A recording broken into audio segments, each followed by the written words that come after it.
The first thing my father said when I walked into the lawyer's office was, "You're making a mistake you'll regret for the rest of your life." He didn't say it loudly. He said it the way people do when they believe they're the only reasonable person in the room. Across the table, my mother nodded slowly, as if the outcome of the meeting had already been decided. The papers in front of me were simple. 3 pages. A transfer agreement.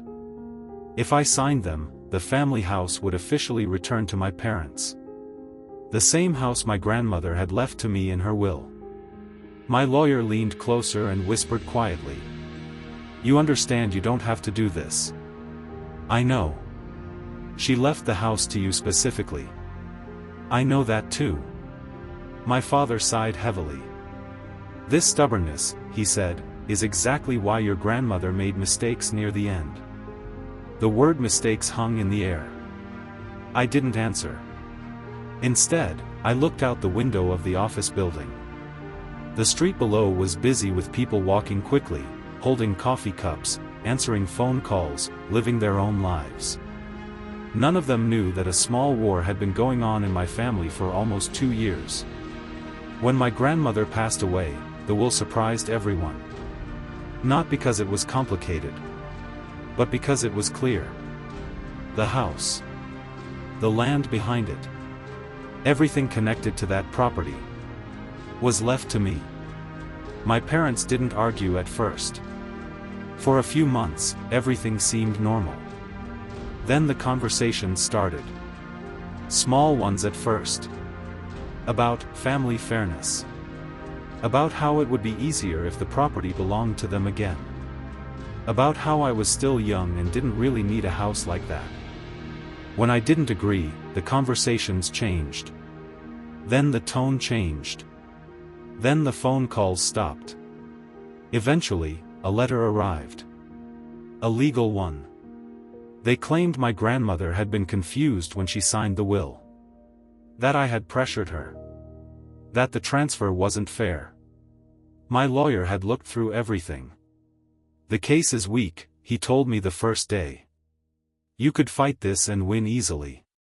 But fighting would mean something else. Years of hearings. Family members testifying against each other. Stories being twisted. Memories turned into evidence." My lawyer slid the papers closer again. "You're giving up a lot." Maybe. But I had already learned something important during those 2 years. Sometimes people aren't fighting for what they say they want. Sometimes they're fighting simply because they refuse to lose. I picked up the pen. Across the table, my mother watched closely. My father leaned forward slightly.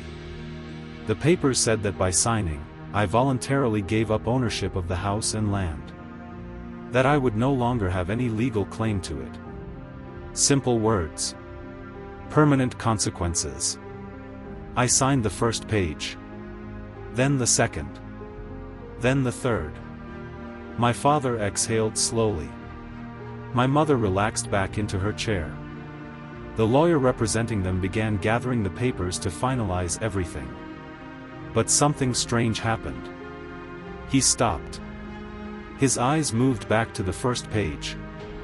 Then the second. Then the small attachment at the end of the file.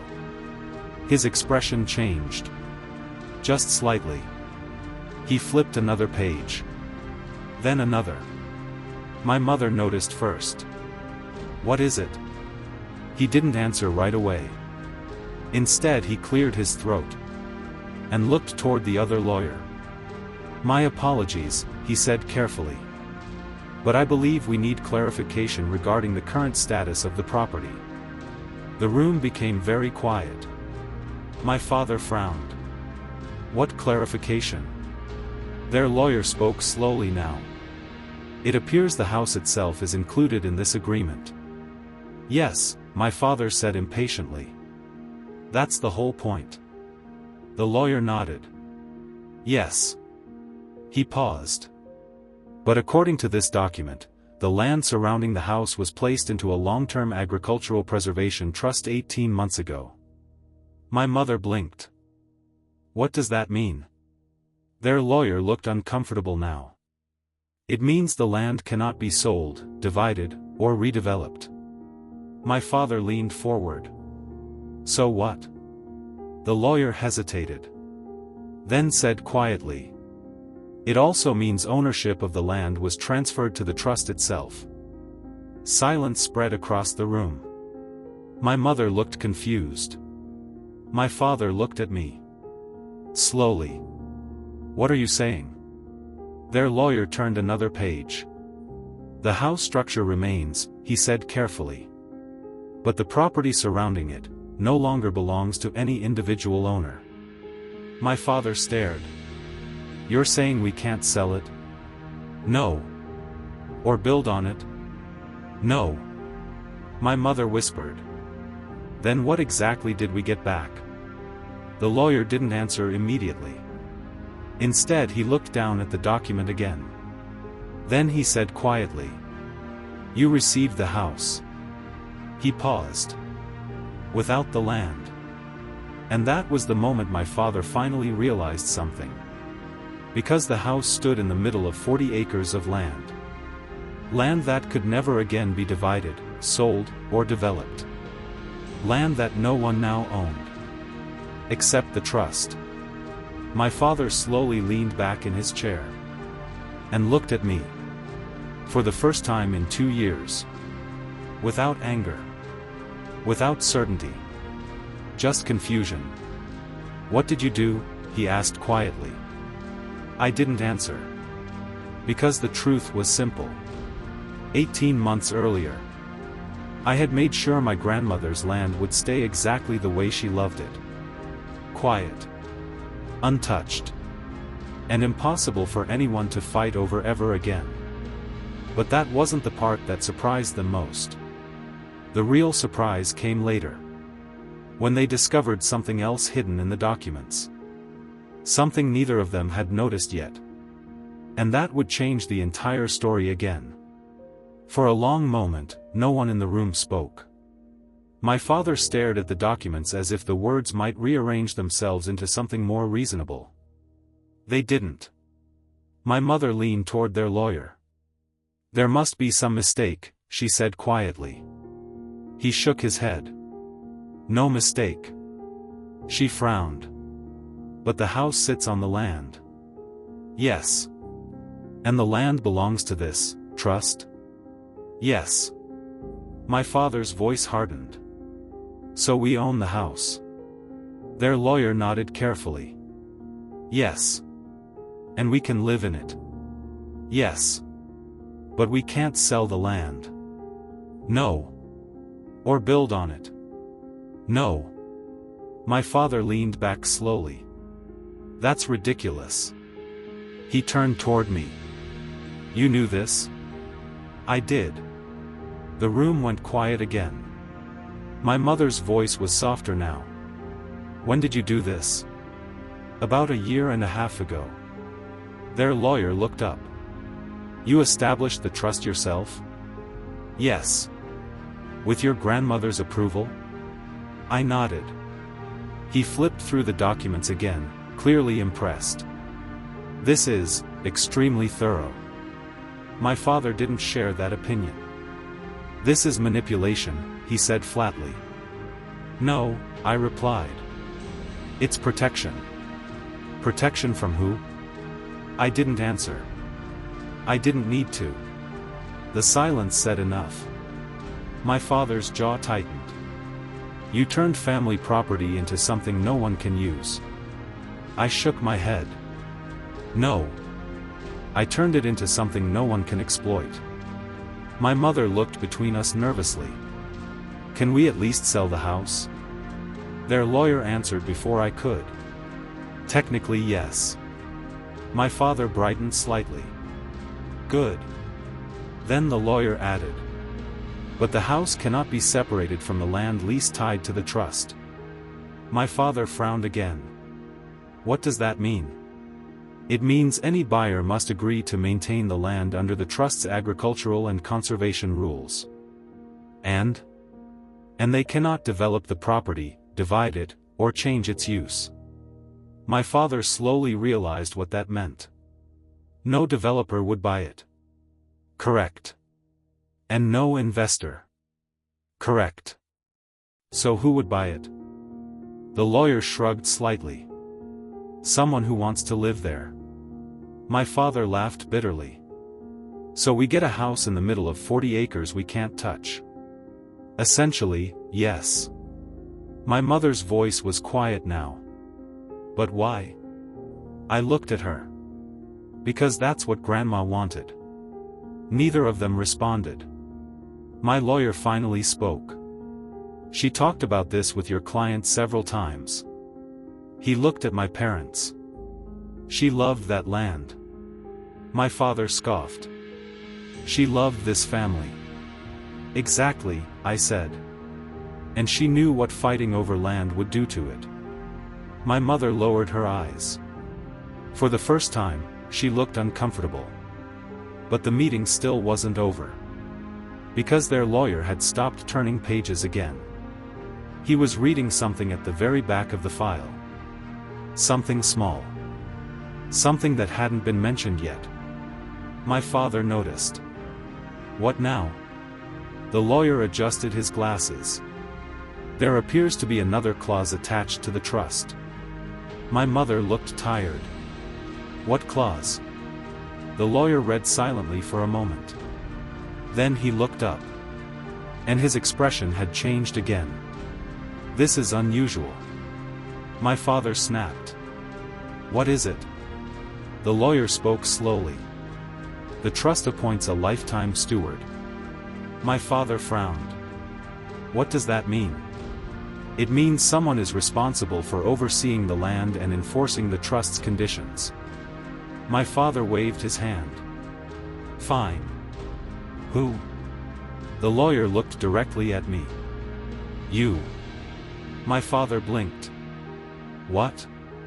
The trust names your child as the permanent steward. My mother leaned forward. So? The lawyer continued. And according to the terms. He paused. Any resident of the house must have written permission from the steward to remain on the property. The room went completely silent. My father stared. You're joking. The lawyer shook his head. No. My mother whispered. So even if we own the house? The lawyer nodded slowly. Yes. Your child still controls who can legally live there. My father stood up so quickly his chair scraped the floor. That's insane. My lawyer finally spoke calmly. It's legal. My father turned to me again. You planned this. Not for you. Then for who? For the land. My father laughed angrily. So what happens now? I looked at the documents. Then back at him. That depends. On what? On whether you actually want the house. My father narrowed his eyes. What does that mean? I folded the papers neatly. It means if you plan to treat it like a business opportunity. I paused. You won't be living there very long. My father stared at me. But for the first time since the lawsuit started, he didn't have a response. And the real test of that promise would come only a few months later. When they finally moved into the house. And discovered something about the land. That no document had warned them about. 3 months later, my father called me for the first time since the meeting. Not to apologize. Not to talk. Just one short sentence. You need to come out here. I almost didn't answer. But curiosity won. The drive to the house took about 40 minutes from the city. The same quiet road my grandfather used to take every Sunday morning. The same road lined with tall trees and open fields. When I pulled into the gravel driveway, the house looked exactly the same. Old cedar siding. The wide porch. The swing my grandfather had built himself. But my parents were standing outside. Waiting. My father crossed his arms when he saw me. You knew. Knew what? He pointed toward the land behind the house. Walk with me. We stepped off the porch and started toward the back field. The wind moved slowly through the tall grass. It was peaceful. The way my grandfather always said it should be. Then we reached the wooden fence line. And I saw what my father meant. People. Dozens of them. Walking through the fields. Some with cameras. Some with notebooks. A few children chasing butterflies near the trees. My father gestured angrily. This. I looked at the scene quietly. Yes. This is part of the trust agreement. My mother spoke this time. Her voice tight. They come here every weekend. They're allowed to. For what? For the nature program. My father turned toward me sharply. What nature program? The Conservation Trust partners with the local university. My father stared. They bring students here. And researchers. And volunteers. He looked like he couldn't believe what he was hearing. You turned the land into a public project? Not public. Protected. My father shook his head. They walk right past the house. They stay on the marked paths. They take pictures. They study plants. They bring buses. My mother added quietly. And sometimes reporters. My father's voice rose. This was supposed to be private land. It still is. Then why are strangers here? Because that's part of protecting it. My father ran his hand through his hair. So we own a house. Yes. Surrounded by people wandering around 40 acres. Sometimes. He looked toward the groups in the distance again. Then back at me. You did this on purpose. I didn't answer right away. Instead, I watched a young student kneel near a patch of wildflowers with a notebook.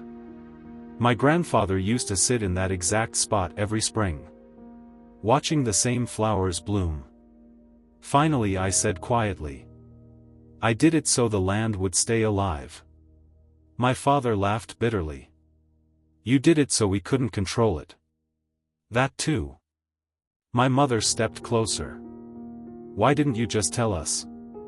I tried. Neither of them replied. Because they both knew that was true. For months before the lawsuit, I had talked about protecting the land. About how developers had already offered money for it. About how the town was expanding. But no one listened then. My father had only heard one thing. Opportunity. He stared at the field again. Then asked slowly. Do they have to be here every weekend?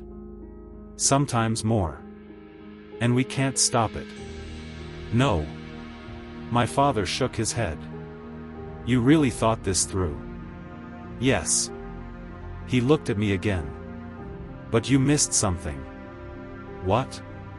He smiled slightly. For the first time since the lawsuit started. You still have to approve who lives here. Yes. And we're living here. Yes. So you're still part of this. I understood what he meant. He thought the trust would eventually force me back into the family. Force me into negotiations again. Force me to deal with them constantly. But he didn't know something yet. Something I had already prepared months ago. My mother noticed the expression on my face. What? I reached into my bag. And pulled out another envelope. My father frowned. What's that? A notice. For what? I handed it to him. He opened it slowly. Read the first few lines. Then read them again. His face changed. This says. He looked up at me. That the stewardship is being transferred. My mother blinked. To who? I folded my arms calmly. To the Conservation Board. My father stared. You're stepping away? Yes. But that means... Yes.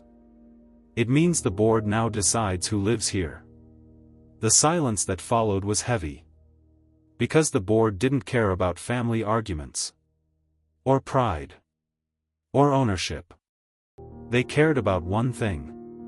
Protecting the land. My father looked back toward the fields again. Students walking. Researchers studying plants. Children running through tall grass. Then he said quietly, "You gave up everything." I shook my head.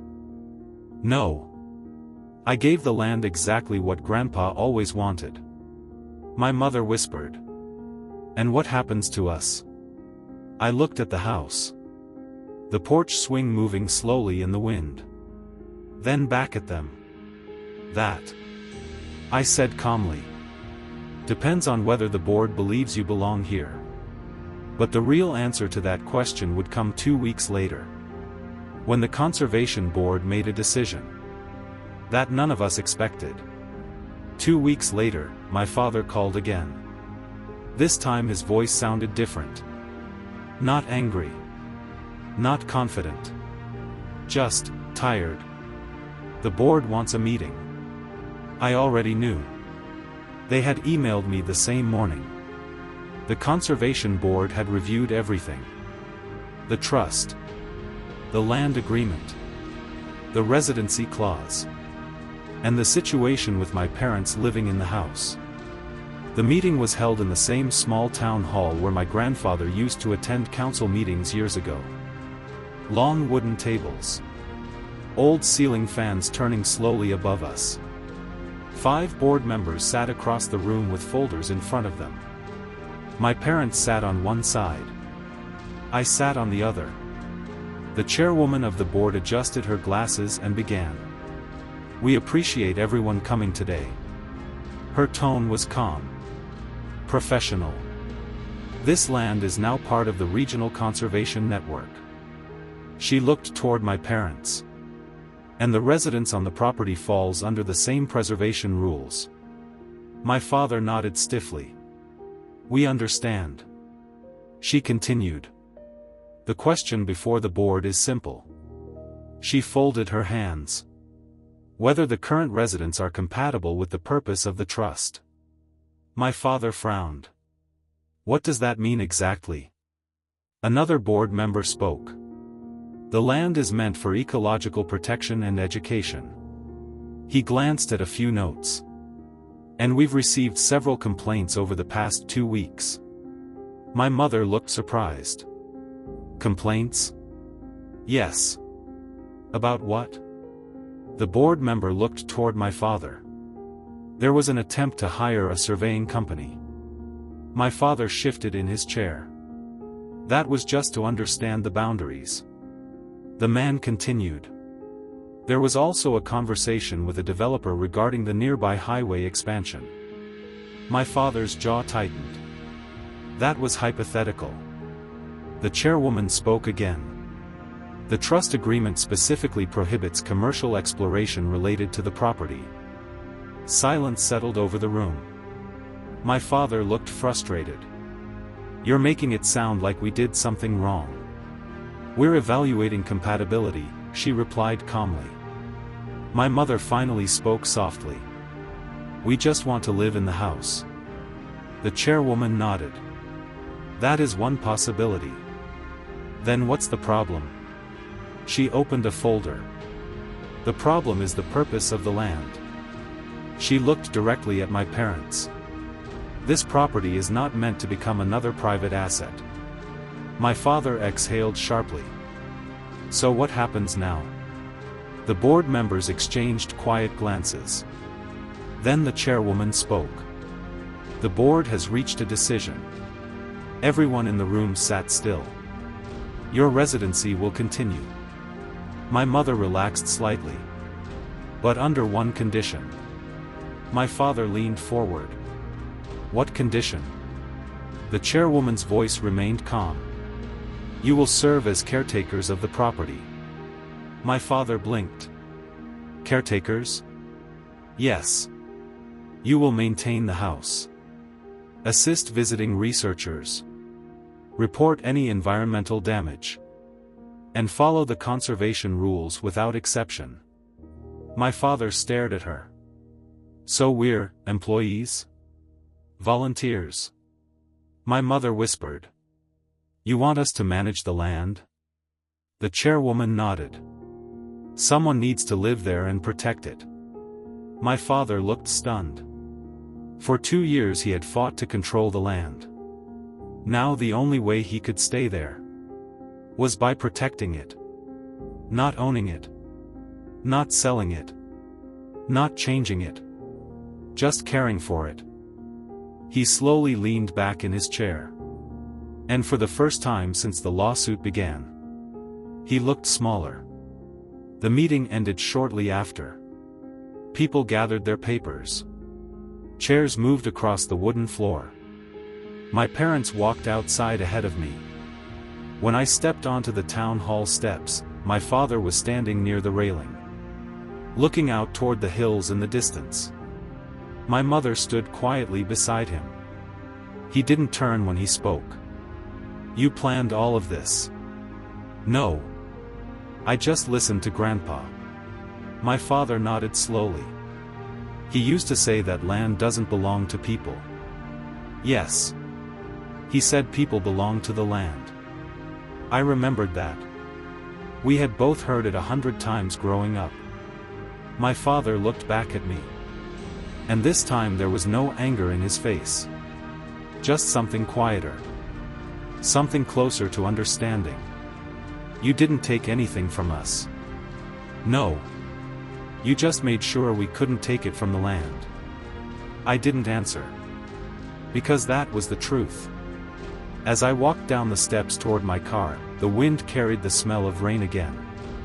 Somewhere beyond the town, 40 acres of grass and trees were still exactly the way my grandfather loved them. Quiet. Alive. Untouched. And for the first time in years, no one was fighting over them anymore.